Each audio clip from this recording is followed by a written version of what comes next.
ये ईमेल हमें सेंड की है फरहान अंसारी ने। मैं आपको उनकी ही ज़बानी सुनाता हूँ। वो लिखते हैं कि ये वाक़या मेरे साथ 2012 जनवरी में पेश आया, जब मुझे अपने किसी प्रोफेशनल प्रोजेक्ट के हवाले से लम्स यूनिवर्सिटी जाना पड़ा लाहौर में। तो मैं कराची से लाहौर 2 दिन के ट्रिप पे पहुंचा और मैंने डिसाइड किया कि मैं किसी रिजनेबल गेस्ट हाउस में स्टे करूंगा। हालांकि बहुत सारे रिलेटिव रहते हैं, लेकिन मैं किसी के घर नहीं जाना चाहता था। तो जब मैं एयरपोर्ट से निकला तो वहाँ पे जो मेट्रो कैब थी उसका ड्राइवर से मेरी बात हुई, तो उसने मुझे एक गेस्ट हाउस रिकमेंड किया जो कि लम्स से ज़्यादा फासले पे भी नहीं था, और उसने बताया कि वो मुनासिब पैसों में हो जाएगा, उसका जानने वाला है और वो डिस्काउंट वगैरह भी करा देगा। खैर, मैं उसके कहने के ऊपर उस गेस्ट हाउस में पहुंचा। तो गेस्ट हाउस का सारा मैंने जब देखा, मुआयना किया, तो मुझे सही लगा। एनवायरनमेंट वाइज भी वहाँ पे उस वक्त काफ़ी चहल पहल भी थी।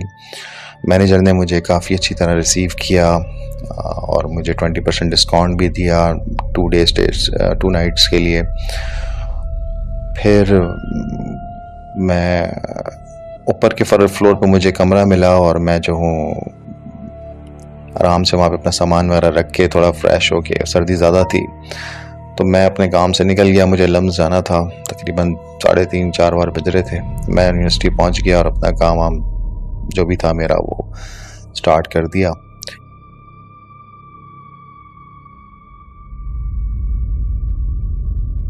और फिर रात 8 बजे के टाइम मैं वापस गेस्ट हाउस आने के लिए निकला। बाहर तो काफ़ी सन्नाटा हो रहा था और सर्दी काफ़ी ज़्यादा बढ़ चुकी थी और मुझे समझ नहीं आ रहा था कि मैं कैसे जाऊं। वहाँ पे मुझे एक ऑटो मिल गया। ऑटो वाले को मैंने बताया तो उसने बोला ठीक है, मैं ड्रॉप कर दूंगा। उसने मुझे ड्रॉप करा। रास्ते में बारिश भी काफ़ी तेज़ हो गई। खैर, जब मैं गेस्ट हाउस पहुँचा बड़ी मुश्किलों से, हालांकि छोटा फासला था, लेकिन बारिश और सर्दी की वजह से ऑटो में बहुत प्रॉब्लम हो रही थी। तो उस वक्त गेस्ट हाउस में थोड़े से लोग मुझे नज़र आए, नीचे काउंटर पे भी 2-3 लोग नज़र आए, मैनेजर भी नज़र आया। उससे मैंने खाने का पूछा तो उसने बोला ठीक है, मैं बनवा देता हूँ, लेकिन थोड़ा टाइम लग जाएगा। तो मैं नीचे लॉन्च में बैठ गया, कॉफ़ी वगैरह पीने लगा। तो उस मैनेजर से मेरी काफ़ी अच्छी बातचीत हो गई। उसने अपने बारे में मुझे सब कुछ बताया, गेस्ट हाउस के बारे में बताया कि ये काफ़ी पुराना गेस्ट हाउस है और वो यहाँ पे तकरीबन 10 साल से नौकरी कर रहा है और काफ़ी इस तरह के क्लाइंट्स हैं उनके जो कराची से आते हैं और यहाँ पे स्टे करते हैं। तो ये सारी बातें चलती रहीं। फिर मैंने खाना वाना खाया और तकरीबन 11 बजे के टाइम मैनेजर ने बोला कि मेरा ड्यूटी का टाइम ऑफ हो गया है और मैं अब जा रहा हूँ, और आपका जो भी कोई काम हो तो यहाँ पे काउंटर पे 12 बजे तक लड़का अवेलेबल होगा। उसके बाद फिर ये है कि आपको अगर कोई चीज़ की ज़रूरत होगी तो आप मुझे कॉल कर लीजिएगा। वो मुझे अपना नंबर वगैरह दे के चला गया। मैं वहीं नीचे लॉन्च में बैठा रहा तकरीबन 11:30 बजे तक, और फिर काफ़ी सन्नाटा हो गया। नीचे लॉबी में कोई भी नहीं था, तो मैंने भी डिसाइड किया चलो ऊपर जाके थोड़ा सा काम शाम करता हूँ और फिर सोता हूँ। तो मैं अपने अपने रूम में चला गया। अब रूम काफ़ी ठंडा हो रहा था। मैंने हीटर वगैरह ऑन किया और थोड़ी देर जो है वेट करा कि थोड़ा सा हीटअप हो जाए। तो मैं रूम से बाहर आ गया जो वहाँ पे लॉबी थी। तो मैंने नोटिस किया कि वहाँ पे बिल्कुल अंधेरा है और सन्नाटा है, कोई आवाज़ नहीं आ रही। जबकि दोपहर में जब मैं सामान रख के गया था तो उस वक्त कमरे में फैमिली थी, मेरे बराबर वाले कमरे में। तो वो रूम मुझे लगा कि अभी एम्प्टी है, लेकिन उस रूम में से मुझे हल्की हल्की सी बातें करने की आवाज़ें आ रही थी। तो फिर मुझे फ़ील हुआ कि यहाँ पे होंगे लोग और अभी अंदर होंगे सर्दी की वजह से, लेकिन मुझे बाकायदा फ़ील हो रहा था कि वहाँ पे कोई अंदर बातें कर रहा है रूम में। खैर, मैं 5-10 मिनट का वॉक करने के बाद दोबारा रूम में चला गया जब वो थोड़ा हीटअप हो गया, और अपना सामान वामान सेट करके मैं लैपटॉप खोल के कोई मूवी वगैरह देखने के मूड में था कि रात भी अच्छी कट जाएगी, और क्योंकि मुझे नींद नहीं आ रही थी। बिल्कुल नया माहौल था, सर्दी बहुत थी, तो उस वजह से मुझे बिल्कुल भी जो है वो सुकून नहीं मिल पा रहा था, और हम कराची वालों को इतनी आदत नहीं होती सर्दी की। खैर, आधा 1 घंटा गुजरने के बाद फिर मुझे एक इंटरकॉम आया नीचे से। मैंने रिसीव किया तो वहाँ उसमें बंदा था, उसने बताया कि सर ये हीटर जो है वो आप बंद कर दें, इसका टाइम हो गया 1 बजे तक का, और उसके बाद फिर ये है कि आप सुबह में इसको खोल लीजिएगा, लेकिन अभी सोते हुए इसको बंद कर दें क्योंकि ये गैस का है और इसमें जो है वो हम एहतियात करते हैं। तो मैंने उसको बोला ठीक है, मैं अभी जाग रहा हूँ, जैसे ही मैं सोने लगूंगा मैं बंद कर दूंगा। तो उसने बोला ठीक है। फिर तकरीबन 10-15 मिनट गुजर गए, मुझे बाहर से हल्की हल्की आवाज़ें आ रही थी, तो मुझे लगा जैसे बाहर कोई कमरे के बाहर वाला जो लॉबी है वहाँ पे 2-3 लोग वॉक कर रहे हैं। तो मैंने सोचा मैं भी निकल के देखता हूँ, कुछ हाई हेलो हो जाएगी। तो मैं जैसे ही बाहर आया तो वहाँ कोई भी नहीं था। तो मैं काफ़ी हैरान हुआ क्योंकि मुझे बिल्कुल कदमों की आवाज़ भी आ रही थी बाहर, और बाकायदा ऐसा लग रहा था कि 1-2 लोग जो है वहाँ पे टहल रहे हैं, बातें कर रहे हैं। मैं अंदर आके बैठा। तकरीबन 10 मिनट के बाद दरवाजे पे नॉक हुई, तो मैं फिर उठ कर गया। मैंने पूछा कौन है, तो बाहर से कोई आवाज़ नहीं आई। मैंने दरवाज़ा हल्के से खोल के देखा तो चारों तरफ गुप सन्नाटा था, अंधेरा था। एक लाइट जल रही थी कोने पे, जो सीढ़ियों के साथ लाइट थी वो भी बंद हो गई थी। सिर्फ जो मेन हॉल की तरफ लाइट आ रही थी, जो कि कमरों की तरफ आ रही थी, उनमें से एक लाइट जल रही थी। तो मुझे कोई भी नज़र नहीं आया। तो मुझे बड़ी परेशानी हुई क्योंकि मैंने दरवाज़ा खोलने में ज़्यादा टाइम नहीं लगाया था। मैं नॉक होने के तकरीबन कुछ सेकंड्स के बाद ही दरवाजे तक पहुंच गया था। तो अगर किसी को वापस जाना भी था तो वो सीढ़ियों से नीचे जाता, तो मुझे उसको जाते हुए आवाज़ आती और मैं उसको देख भी पाता।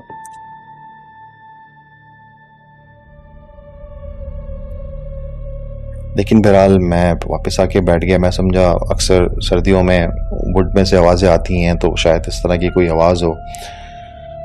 अभी कुछ 15-20 मिनट ऐसे ही गुजरे होंगे तो मुझे फिर कमरे का जो इंटरकॉम है वो बजा। मैंने उसको रिसीव किया तो वहाँ से कोई भी नहीं बोल रहा था। मैंने हेलो हेलो किया और रिसेप्शन से कॉल आई थी, लेकिन किसी ने कोई रिस्पॉन्ड नहीं किया। मैं समझा लाइन मैन का कोई इशू होगा। मैंने बंद किया, दोबारा दरवाज़ा खोल के देखा, कोई भी नहीं था। फिर मैंने दोबारा डायल किया रिसेप्शन के ऊपर उसी नंबर का, तो कोई भी पिक नहीं कर रहा था। तो फिर मुझे थोड़ा सा वहम सा अपना फील हुआ कि ये क्या हो रहा है, अजीब सा, क्योंकि बैल बजना एक बहुत ही वियर्ड बात थी मेरे लिए रात के इस टाइम तकरीबन 2-2:30 बजे, और इतने उसमें, जबकि मुझे ये भी पता था कि नीचे रिसेप्शन पे जो भी बंदा है वो जा चुका है। थोड़ी देर गुजरने के बाद दरवाजे पे दोबारा से इसी तरह नॉक होती है, और इस दफ़ा की जो नॉक थी वो थोड़ी सी लंबी थी। और मैंने थोड़ा वेट किया और इंतज़ार किया कि देखता हूँ दूसरी नॉक होती है तो फिर मैं जाता हूँ। तो दूसरी नॉक होने में तकरीबन फिर कोई 3-4 मिनट गुजर गए। तो तब मुझे एहसास हुआ कि ये कुछ मामला सही नहीं है। मैंने दुरूद शरीफ पढ़ा और अपने ऊपर दम करा और कोशिश करी कि मैं लेटूं आंखें बंद करके और सोने की कोशिश करूं। तो लेकिन मुझे थोड़ा सा खौफ फील होने लग गया था, इसकी वजह से मुझे नींद नहीं आ रही थी। और फिर थोड़े टाइम के बाद बाकायदा मुझे जो सामने वॉशरूम था वहाँ से कुछ ऐसी आवाज़ें आना शुरू हुई जैसे कोई एक्टिविटी हो रही है वॉशरूम के अंदर, मेरे रूम के अंदर।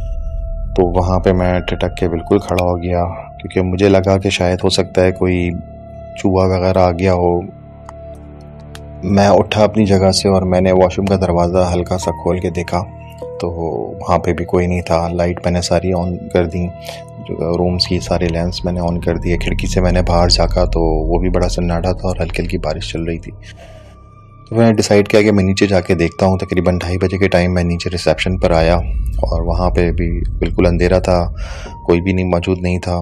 मैंने मैनेजर को कॉल करी तो काफ़ी देर रिंग होने के बाद उसने कॉल रिसीव करी और मुझे बताया कि नहीं जी, इस वक्त तो कोई भी अवेलेबल नहीं है, और ऊपर वाले फ्लोर पे जो फैमिली थी वो दोपहर में जा चुकी है, तो अभी तो मैं अकेला ही हूँ उस वाले फ्लोर पे। तो ये सुनने के बाद मुझे और खौफ फील हुआ। तो मैंने उसको पूछा कि मैंने कहा अभी और कौन कौन गेस्ट हाउस में रुका हुआ है। उसने बोला जी ग्राउंड पे एक और फैमिली है जो रुकी हुई है, और बाकी आप हैं फर्स्ट फ्लोर पे, और तो कोई भी नहीं है। सुबह 8 बजे जो है वो लोग आएंगे। खैर मैं काफ़ी खौफ में मुब्तला हो गया और मैंने सोचा कि जो ग्राउंड पे फैमिली है उनको मैं उठाऊं, उनसे पूछूं किस तरह की उनको कोई आवाज़ें आ रही हैं। लेकिन मुझे मुनासिब नहीं लगा, क्योंकि ज़ाहिर है मैं रात का टाइम था, इतनी रात को आप किसी को कैसे डिस्टर्ब कर सकते हैं। तो मैं वापस अपने कमरे में गया। अब कमरे में जाने के बाद मुझे बड़ा अजीब सा एक और मंज़र देखने को मिला कि मैं अपना लैपटॉप खुला छोड़ के गया था और वो टेबल के ऊपर रखा हुआ था, मुझे अच्छी तरह याद है, और हीटर भी चल रहा था। लेकिन जब मैं वापस कमरे में आया हूँ तो वो हीटर बंद था, मेरा लैपटॉप भी बंद था।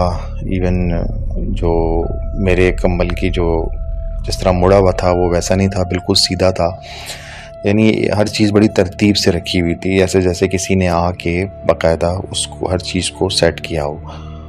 तो यहाँ पे मुझे आके बहुत ज़्यादा खौफ आया। मैंने कहा यहाँ पे कोई है फ्लोर पे, या तो कोई तंग कर रहा है या फिर ये कोई मसला कोई और है, क्योंकि इतनी ज़्यादा चीज़ हो गई थी कि मैं काफ़ी खौफ में मुब्तला हो गया था। मैंने तकरीबन 3 साढ़े 3 बजे दोबारा कॉल करी मैनेजर को। उसके बाद उस बंदे ने फ़ोन नहीं उठाया। मैनेजर के दोबारा फ़ोन रिसीव ना करने के बाद मुझे काफ़ी खौफ फील होना शुरू हो गया और मैंने डिसाइड किया कि मैं नीचे चला जाता हूँ। लेकिन मेरे अंदर इतनी हिम्मत नहीं थी कि मैं अपना सारा सामान भी पैक कर सकूँ। मैंने एज इट इज़ दरवाज़ा बंद किया, उसको लॉक किया और मैं नीचे सीढ़ियों से आने लगा। जैसे ही मैं सीढ़ियाँ उतरने लगा तो मुझे बाकायदा फ़ील हुआ कि मेरे पीछे पीछे भी कोई सीढ़ियाँ उतर रहा है, और मुझे ये फ़ील हो गया कि यहाँ पे कोई ऐसा पैरानॉर्मल एंटिटी है जो इस वक्त एक्टिव है। और मैं नीचे रिसेप्शन वाले एरिया में आया और वहाँ पे जो लॉन्च का एरिया था जहाँ पे मैंने बैठ के टीवी देखा था, वहाँ पे मैंने कोशिश करी कि मैं टीवी ऑन करूँ और यहीं पे फिर बाकी की रात गुजारूँ। लेकिन टीवी भी ऑन नहीं हुआ, लेकिन मैं वहाँ पे सोफ़े पे ही बैठ गया। नींद, भूख, खौफ, परेशानी, हर चीज़ मेरे ऊपर तारी थी। बहुत मुझे इस वक्त जो है वो अपने ऊपर तरस आ रहा था कि मैं कहाँ फंस गया। बहुत मुझे जो है वो डर लग रहा था। इसके बाद फिर काफ़ी देर गुजरने के बाद सुबह जब रोशनी हुई हल्की हल्की, तो 6 बजे के टाइम एक बंदा अंदर आया तो मेरी जान में जान आई। मैंने फ़ौरन उठ के उसको ये सारा माजरा बताया। तो उसने बोला कि सर ऐसा कुछ भी नहीं है, लेकिन ये है कि नई जगह है, हो सकता है कि आपको वैसी वहम फील हो रहा हो, मैं आपके लिए चाय बनवाता हूँ। और मैंने उसको बोला नहीं, मुझे फ़ौरन ही निकलना है, और मैंने उसी वक्त डिसाइड कर लिया था कि मैं अब इस रेस्ट हाउस में नहीं रुकूँगा। तो मैंने उसको सिर्फ रिक्वेस्ट करी कि आप मेरे साथ ऊपर चलो और मेरा सामान सारा पैक करवाओ। तो वो मेरे साथ ऊपर गया, हमने दरवाज़ा खोला, कमरे में हम आए तो कमरा बिल्कुल वैसी था और जैसे कि लास्ट टाइम मैं छोड़ के गया था। हर चीज़ जो है वो थी मेरी मौजूद वहाँ पे, लेकिन बड़ी ऑर्गेनाइज तरीके से रखी हुई थी।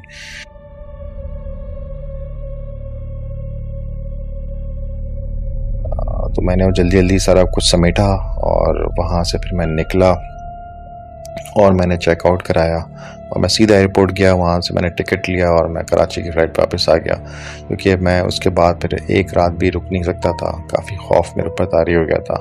आई डोंट नो वो क्या चीज़ थी, लेकिन जो भी था वो कुछ ना कुछ ऐसा था जो कि मुझे नुकसान नहीं पहुँचाना चाह रहा था, लेकिन मुझे लगा कि मेरी प्रेजेंस जो है वो उनको डिस्टर्ब कर रही थी और वो नहीं चाह रहे थे कि मैं वहाँ पे रहूँ।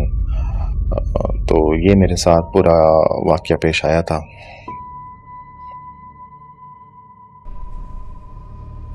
अगर आपको ये स्टोरी पसंद आई हो तो प्लीज़ लाइक, सब्सक्राइब और शेयर ज़रूर करें और मुझे कमेंट्स में बताएं कि आपको इस स्टोरी में क्या अच्छा लगा और क्या नहीं।